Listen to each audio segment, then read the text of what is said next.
I should explain, I am particularly nervous about this evening because we keep exhorting the presenters to colour outside of the lines with the Bettakultcha format. And tonight we've got a Cambrian explosion of evolution with the Bettakultcha format. So some of it's going to work and some of it's going to fly. Yes, that's how it's going to. So our first presenters, they actually they're trying something new as well. And there's a bit of confusion about it actually. I don't know how you are, but I'm one of these people that can't sort of understand directions particularly because I'm an entertainer as well, and sometimes they get all the entertainers together and whoever is in charge instructs the entertainers about such and such. You're right, you do this and then at this time, and I'm always at the back there going, what did she say? What? I don't know what it is. Now that only becomes important when you're in the aeroplane waiting to go out with the parachute and the instructor's giving his last, important instructions and you say, what did he say? That becomes important. But anyway, it was decided that our next two presenters, who are going to come up separately, are going to use the same set of slides. But one's going to be 4 and one's going to be... I'll tell you what, let's just do it and see if you can follow what's going on, okay? So, I'm going to introduce our first presenter, who he's presented before, so you're in capable hands. But despite the fact that he's done it before, and he's extremely competent, we still like to give everyone a huge round of applause when they come on stage. So please give it up for Steve Manthorp!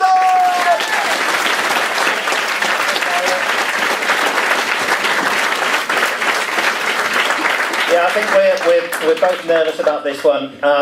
The idea was that we put the set of slides together kind of anti-democratically. We just bunged them in on the same subject. So we're going to give you, as Ivor says, the for and against. Okay, yeah. Go. I'm going to attempt to persuade you that Damien Hirst is a good artist. He's a Leeds boy, which always helps. But here he is with Camilla Batman Jelliger, believe it or not, about to give a vast amount of money to charity. He is not stealing a Yinko Shimibara. This is one of his most famous works. It was the pickled shark that fell apart. But hang on, Leonardo da Vinci's egg tempera went opaque. The spike fell off Thomas Heatherwick's Bee of the Bang. These things happen if you're an experimentalist. The common person said to Damien Hirst, I could do that. Damien Hirst said to them, yes, but you didn't, and I did. That's the important thing about him. Saint Sebastian, Guido Reni depiction of Saint Sebastian, very beautiful painting, patron saint of gay men. What Damien Hirst did with it, he took that idea and he applied it to an animal. And the point he was trying to make is that we kill animals all the time. Our world is based on killing animals. But he gave one of them tragedy. He actually created the tragic death. A comedian, Hennessy Youngman, described Damien Hirst as the Bono of his generation. Chris Evans, who hates Chris Evans? Or at least dislikes him a fair bit. He once accidentally threw away a Damien Hirst. This is one of Damien Hirst's spin paintings. This is taking the whole notion of the artist not having a role in the creation of a painting to its ultimate extent. Likewise, his butterfly paintings. Again, these animals have been humanely killed. Anybody who makes a humanitarian objection to them has to look at their own leather shoes before they cast the first stone. And this is one of these, to me, are his most beautiful paintings. These are the paintings created with scalpel blades, which, as you walk past them, just sort of glitter. And they also express something really quite profound, I think, about the way that we're constantly battling against our own deaths. That, if anything, is the key to Hirst. And again, this is another example. These are his fly paintings. This is a work made up of thousands upon thousands of dead flies. A beautiful velvety surface, which is likewise disgusting. His spot paintings. This is one of the. This is a painting of the type that Chris Evans accidentally threw out. These are the interesting thing about these is your eye can never be still on them. Away from the flock, I think the most beautiful of his works If you haven't seen it, then don't be a Daily Mail reader. Don't condemn it without seeing it first, because its physical presence is one of the most important parts of it. It's an incredibly beautiful, moving piece of sculpture, and it's also worth recognising that it's an immense project management task.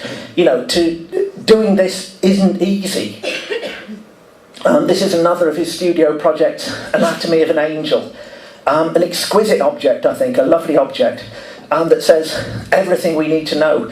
It talks about the death of the immortal, the skeleton beneath the angel. But Hans Holbein's The Ambassadors. Notice, please, the anamorphic, distorted skull, which only resolves itself from a particular angle. It was meant to be put at the on a flight of stairs so that you saw the anamorphic skull on the way up. Also, sugar candy skulls from the Dia del Muerto, the Day of the Dead in Mexico. The reason that I show these two is because this is his work for the love of God, which is the diamond-encrusted skull. He did something incredibly clever with this, and forgive me, I'm just going to talk about this pretty much for the rest of the presentation. No person before has ever created a gold standard for their own work.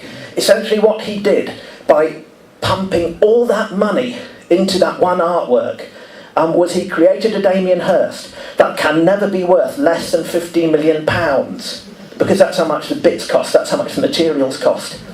That means that he has pinned the value of his work perpetually.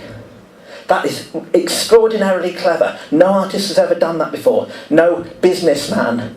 Unfortunately, people like Mark Quinn have picked up on it and done this hideous sculpture of Kate Moss in gold. But frankly, given this or For the Love of God, which one would you rather have on your own coffee table? Thank you.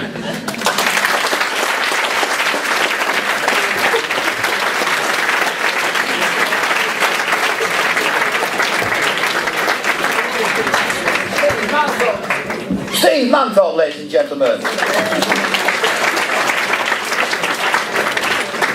I could talk all night about some of the points raised there, but a couple of points. The gold standard of his skull, diamond skull, there was that other artist, wasn't there, who made cans of his own shit. And that was pegged to the gold standard, the value of gold, and the shit is actually worth more than the gold now with the market as it is. And I remember actually someone at school who ran cross countries and stuff, and someone else was saying, actually, I could run cross countries, and he said, yeah, but you don't, do you? That's the difference. So it's not that's not an original saying, Stephen. Right, we're going to hear the other side of the coin now from Mr. John Beech.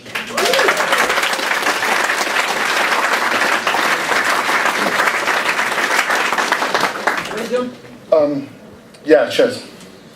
This was a monumentally poor idea. You're supposed to stand up at Bettakultcha and talk about things that you're passionate about, and this was something that I stood up, I'm standing up to talk about something that I was very drunk about. We didn't decide who was going to be for and against until this evening, and I've also had a really shocking week. So I'm just going to watch these slides along with you, and we'll see what happens. I'm supposed to be... People really dislike Damien Hirst. They dislike him because he's from Leeds. And anyone successful from Leeds, we always have a go at. It's kind of traditional tall poppy syndrome. We're not very good at celebrating people. John Major, if you like, is representative to me of why Damien Hirst is no good. John Major is a really poor imitation of what came before him. He took someone else's ideas and he peddled them in a rather kind of pedestrian manner, and no one will remember Major in many years, and I don't think that they'll remember Hirst either. The themes of sex, of death, of medicine, of madness, of religion, this has all been done to death by many, many people before and better, not least of which by Bono. That almost tied in. Everyone hates Bono as well, and the reason why they hate him is because he's so up himself. They hate him because of the amount of money that he has. They hate him for the same reasons as most people hate Hirst. Hirst is about spin. It's almost literally spin about him. It's not the quality of his work, it's about how you can talk about it. That's what people think a conceptual artist should be. A title and then a bunch of people doing stuff for you. This is a hollowed out image of religion, of the kind of stained glass window, if you like, and we're supposed to think, oh, he's in a great tradition of kind of trying to help us to remind ourselves that we're going to die. We're supposed to be amazed at the fact that he uses surgical instruments and medicinal products in the stuff that he's trying to sell us, when in fact, this looks like the rose window, perhaps, in York Minster or something. And this looks like a carpet, as far as I'm concerned. It may be a bunch of dead flies, but you can get that stuff that you get in really shit caravans that does exactly the same stuff, but which will cost maybe 99p rather than this. This is called LSD. It's not much of a trip as far as I'm concerned. I literally bought wrapping paper that looks like this, and again from a 99p shop. The other thing, the reason why people hate Hirst is because he doesn't do it himself. We want artists to be struggling heroes who are there, hammering away at stuff like sculpture, being able to hew something out of the living stone that's amazing and has got metaphysical value and that we all think is marvellous and that they've really bowed for their art. Whereas the guy is basically a corporation who pays people to do stuff for him. He has an idea and then he gets other people to do it on his behalf.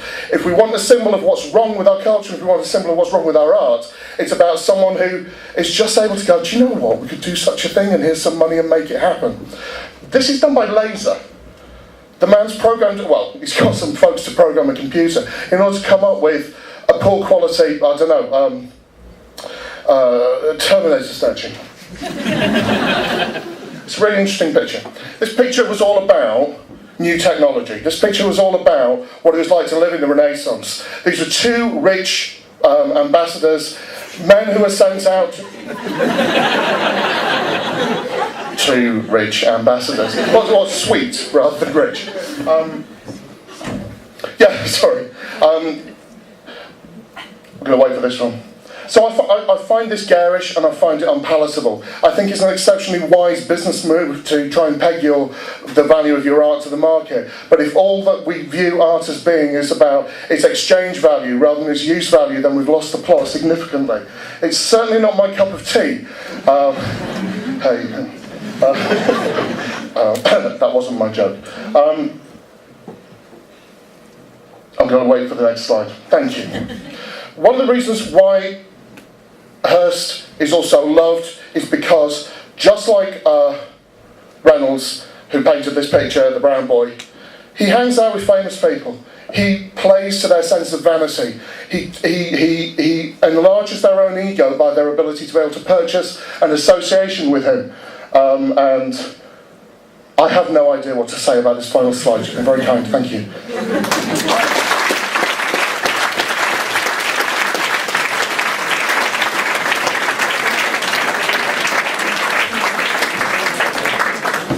Beech, ladies and gentlemen. That was, I think that deserved a second round of applause.